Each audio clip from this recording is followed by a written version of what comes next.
So yan guys, ipapakita ko sa inyo kung paano ba gagamitin itong popcorn maker. So ayan nga si Pam ay naglagay ng isang cup ng popcorn. So itry natin, ipapakita ko sa inyo kung paano. So he switch it on. And ganyan lang, wala pang 2 minutes, makakagawa ka na ng popcorn mo. At alam naman natin na ang popcorn talaga ay the best na snack kapag tayo ay nanonood ng Netflix, ng any movies, diba? Ang sarap niyan, especially buttered popcorn. So ayan, unti-unti na siyang pumuputok. Aantayin lang naman natin yan na magputukan lahat. Yan, o diba? Ang ganda-ganda ng tingnan. Nagpuputukan na silang lahat, sana o nagpuputukan.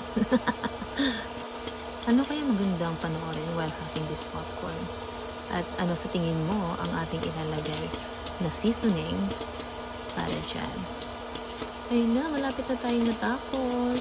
O diba? O diba? Nagpuputo ka na nilang lahat. Ayun, babagsak na yun siya dyan. Ang galing, diba? Ang galing ng machine nito kung mahilig ka rin sa popcorn, mahilig ka manood ng movies. Alam mo yun? Mahilig ka mag-relax lalo na especially, diba? Pagod ka sa trabaho.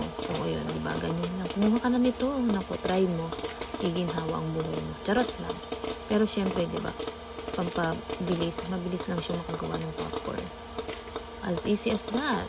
In just only 2 minutes, meron ka ng popcorn. At ang nilagay niya na seasoning ni Afam ay butter and salt. Yan. Yan ang paborito niya. Ayan, ready na ang ating popcorn for our movie night. Thank you for watching.